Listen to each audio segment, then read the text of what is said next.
বিসমিল্লাহির রহমানির রহিম। আসসালামু আলাইকুম। আমরা একটা ওয়েবসাইট তৈরি করেছি, যেটা আমরা আজকে দেখব কিভাবে কাস্টমাইজ করা যায়। তো সর্বপ্রথম আমরা যেটা দেখছি, এখানে একটা স্লাইডার রয়েছে। এই স্লাইডারটা আমরা কিভাবে কাস্টমাইজ করতে পারি।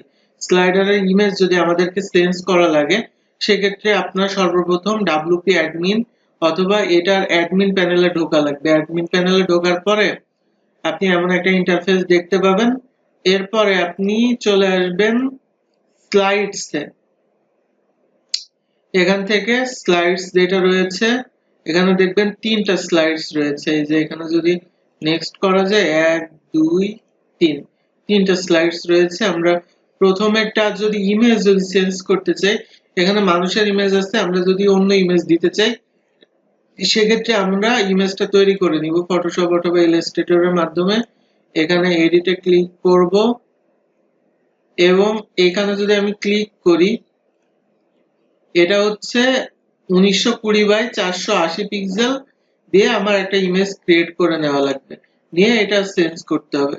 এর মধ্যে লেখাও রয়েছে, লেখাগুলো যদি আমি চেঞ্জ করতে চাই, সেক্ষেত্রে এই যে এডিট উইথ এলিমেন্টরে যদি আমি ক্লিক করি,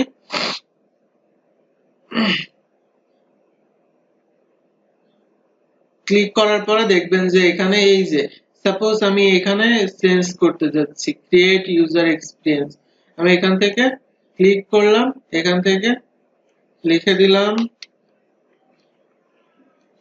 আর বাংলা হয়ে যাচ্ছে,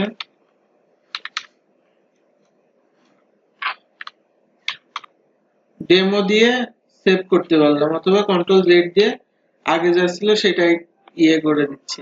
এখন আমি এটা চেঞ্জ করতে চাই, তাহলে আমি মাউস ওভার করে এখানে ক্লিক করব। ক্লিক করে এখান থেকে আমার যে লেখাটা আছে সেটা চেঞ্জ করে ফেলবো। দিয়ে জাস্ট যদি কিছু আমার চেঞ্জ করা লাগে লেখা, লিখে জাস্ট পাবলিশে ক্লিক করে দিতে হবে। আর এখানে ওই পিকচারটা আপডেট করে আপলোড কিভাবে করবেন, এই যে এখান থেকে আপলোড, সিলেক্ট আপনার ওই ইমেজটা যেখানে আছে সেখান থেকে ওই ইমেজটা আপলোড করে জাস্ট এখানে আপডেট করে দিতে হবে। তাহলে আপনার স্লাইডারে ইমেজ এবং টেক্সট চেঞ্জ হয়ে যাবে। এবার আস্তে আস্তে এইগুলো আমরা এগুলো কিভাবে চেঞ্জ করতে পারি। আচ্ছা, এটা হচ্ছে আমার হোম পেজ, ঠিক আছে? এটা হচ্ছে আমার হোম পেজ। এই পেজটা আমাদের ফ্রন্ট পেজ। আমরা পেজেসে চলে যাব। আমরা যে পেজ এডিট করব, সব পেজ এডিট করতে হলে এটা blog page, portfolio, about us, contact আস, এগুলো যদি চেঞ্জ করতে হয়, সেজন্য আমরা পেজেসে চলে যাব। যে পেজটা এডিট করবেন সেই পেজটা আমার খুঁজে বের করতে হবে। হোম মেডিকেল, এটা ফ্রন্ট পেজ, ঠিক আছে? আমরা এটা এডিট উইথ এলিমেন্টরে ক্লিক করব।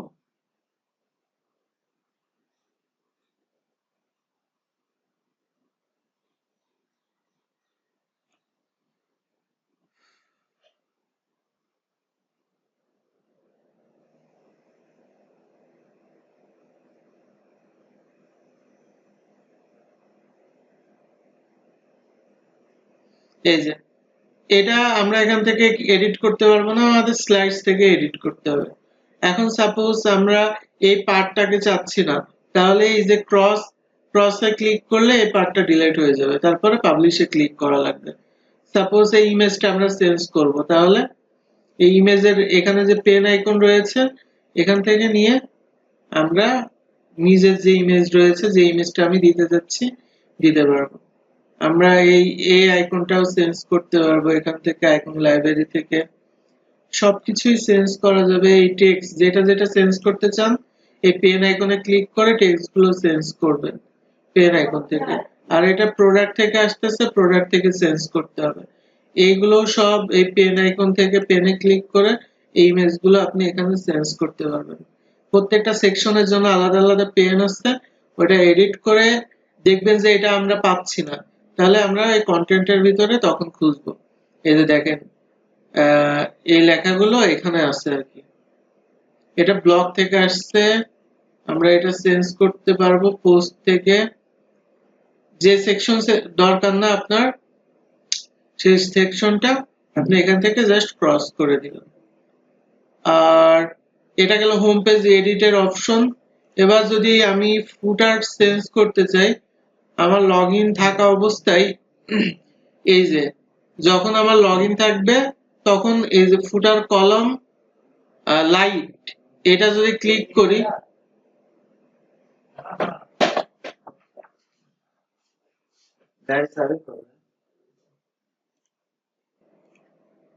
আমরা এখানেও পেন আইকন পাবো। এই পেন আইকন থেকে আমরা এটা চেঞ্জ করে নিতে পারবো, নাম্বার ইমেল বলেন যেটাই বলেন আমরা এখান থেকে চেঞ্জ করে নিতে পারবো।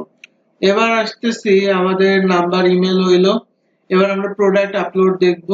এই যে অল প্রোডাক্ট রয়েছে, আমাদের এখানে এক্সিস্টিং প্রোডাক্ট আছে।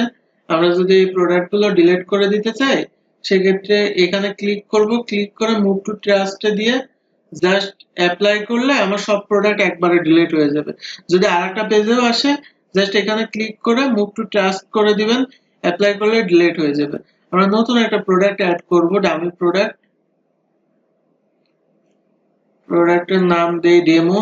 কিভাবে একটা নতুন প্রোডাক্ট অ্যাড করা যায় আর কি, ডেমো। আপনি প্রোডাক্টের ডেসক্রিপশন দিতে পারেন, প্রোডাক্ট ইমেজ, প্রোডাক্টের যে ইমেজ থাকে, আমরা হোম পেজে যাই, ভিজিট করি, প্রোডাক্টের ইমেজ, এই ইমেজ গুলো যদি আমরা এই প্রথমে এটা আমি ক্লিক করলাম, ঠিক আছে, প্রোডাক্টের ইমেজ। এখানে দেখেন কয়েকটা ইমেজ আছে আর কি, একটা হচ্ছে প্রোডাক্টের থাম্বনেইল আর একটা হচ্ছে গ্যালারি। এখানে মানুষজন ভুল করে, প্রোডাক্টের গ্যালারিতে গিয়ে ইয়ে দেয়, আর প্রোডাক্টের ইমেজে গিয়ে দিতে হবে। গ্যালারি অ্যাড করতে হলে গ্যালারি, আমরা লাইব্রেরি থেকেই দিচ্ছি প্রোডাক্টের ইমেজ, ডেমো প্রোডাক্টের।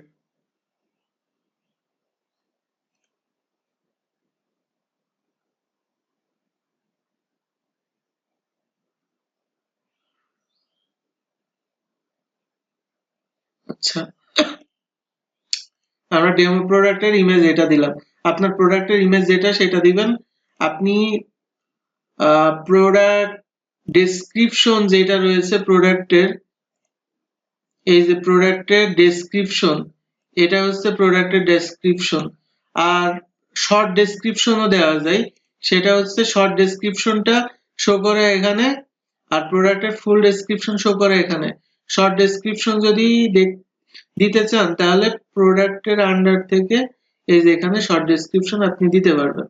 তো আমি এইটারই কপি করে শর্ট ডেসক্রিপশন দিচ্ছি আর ডেসক্রিপশন দিচ্ছি। এই যে এখানে শর্ট ডেসক্রিপশন আর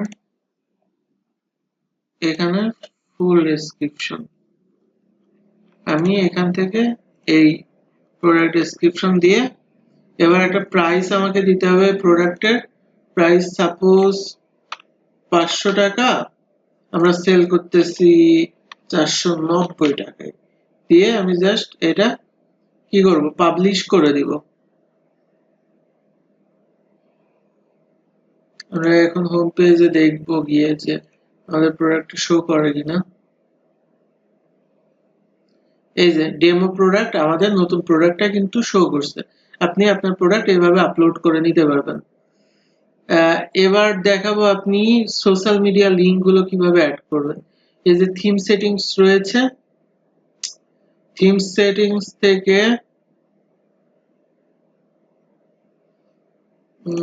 আগে একটা কাজ করে নিই, সেটা হচ্ছে বাই নাও বাটনটা অ্যাড করে দিই, দিয়ে এটা সেভ করে দিলাম। এখানে যদি যাই, আমরা কোনো প্রোডাক্টের আন্ডারে গেলে শুধু অ্যাড টু কার্ট দেখায়, তো এখন বাই নাওটাও দেখাবে। এই যে অ্যাড টু কার্ট আর বাই নাও।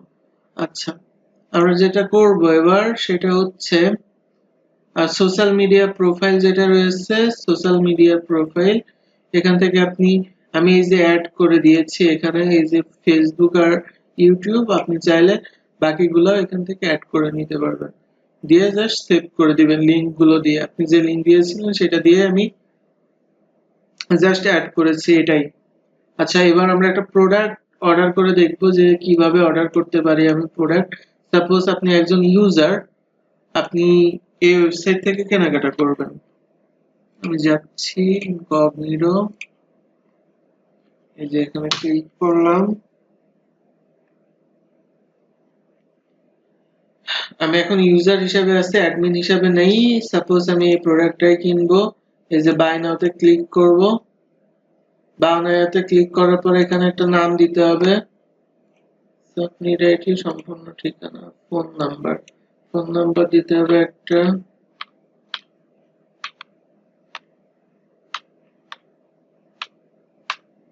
দিলাম সম্পূর্ণ ঠিকানা দিয়ে। আপনার এখানে আমি কিসে নিতে চাচ্ছি, বিকাশ, রকেট, নগদ, উপায় আছে। আচ্ছা এখানে একটু সমস্যা, সাপোজ আমরা আরেকটা কাজ করি, ক্যাশ অন ডেলিভারিটা আমাদের চালু করা নাই, আমরা ক্যাশ অন ডেলিভারিটা চালু করি এবং উপায়ে একটা গ্লিচ দেখতে পাচ্ছি, উপায়ের গ্লিচটা আমরা সলভ করি। আমরা সেটিংস চলে যাচ্ছি, এখান থেকে আমরা পেমেন্ট থেকে take offline payment, cash on ডেলিভারিটা আমরা ইনেবল করে দিব এবং আমাদের এখানে উপায়ে একটু প্রবলেম দেখলাম যে উপায়ের নাম্বার শো করতেছে সরাসরি, কিন্তু ওখানে হবে এটা, উপায় দিলাম, দিয়ে সেভ করে যদি আমরা এখানে রিফ্রেশ দেই সেক্ষেত্রে দেখতে পারবো আমার ক্যাশ অন ডেলিভারি আছে, বিকাশ, নগদ, রকেট, উপায় সবগুলোই রয়েছে। জাস্ট আমাদের এখান থেকে ওটা চলে গিয়েছে। আচ্ছা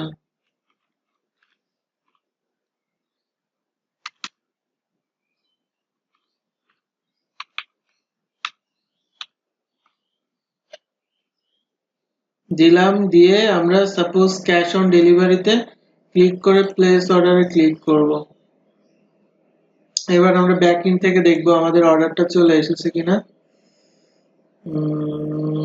এই যে আমরা যদি এবার ই-কমার্সের আন্ডার থেকে অর্ডারে ক্লিক করি দেখতে পারবো 11 সেকেন্ডে আমাদের একটা অর্ডার চলে এসেছে, এই যে নাম, ফোন নাম্বার সহ অর্ডার কিন্তু চলে এসেছে, ফোন নাম্বার, ঠিকানা সবকিছু মিলায়ে কিন্তু চলে আসছে।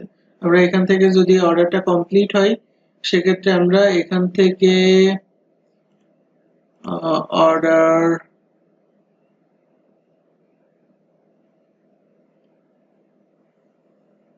এই যে স্ট্যাটাস থেকে যদি অর্ডার কমপ্লিট হয় এখান থেকে কমপ্লিট করে আপডেট করে দিব, এই অর্ডারটা আমাদের কমপ্লিট হয়ে যাবে। এবার আমি চাচ্ছি যে বিকাশে পেমেন্ট করবে একজন, সেটা কিভাবে করতে পারে, আমরা আরেকটা অর্ডার প্লেস করব, এটা বিকাশের মাধ্যমে। এই যে আমাদের আরেকটা প্রোডাক্ট অ্যাড করতে হবে, সাপোজ এই প্রোডাক্টটা আমি কিনবো, বাই নাওতে গেলাম, আমার সব ঠিকানা দেওয়াই আছে, আমি বিকাশে নিব। এই যে আপনার এই নাম্বারে টাকা পাঠাইতে হবে, পাঠায় যে নাম্বার থেকে পাঠাইছে সেই নাম্বার এবং ট্রানজেকশন নাম্বার দিয়ে দিলেই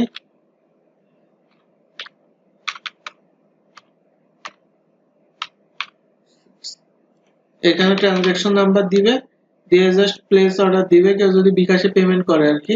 আপনি এই ব্যাক এন্ডে যাবেন, আবার অর্ডারে ক্লিক করবেন, এই যে এটা হোল্ড হয়ে আসছে, যখন দেখবেন যে তার ট্রানজেকশন নাম্বার এখানে এই যে দেখেন বিকাশের phone number, transaction number show করছে, আপনি আপনার অ্যাকাউন্টটা চেক করে দেখবেন যে এই বিকাশ অ্যাকাউন্ট থেকে টাকা আসছে কিনা, ট্রানজেকশন নাম্বার ঠিক আছে কিনা, যদি ঠিক থাকে তখন অর্ডারটা হোল্ড থাকবে, প্রসেসিং থাকবে, নাকি কমপ্লিট করে দিবেন সেটা আপনার বিষয়। আমি কমপ্লিট করে আপডেট করে দিচ্ছি। এই ছিল আজকের ভিডিও। এছাড়াও যদি অন্য কিছু জানতে হয় অবশ্যই আমাকে মেসেজ দিবেন, আমি সলভ করে দিব। আর ওকে, আল্লাহ হাফেজ, আসসালামু আলাইকুম, টিল দেন টেক কেয়ার।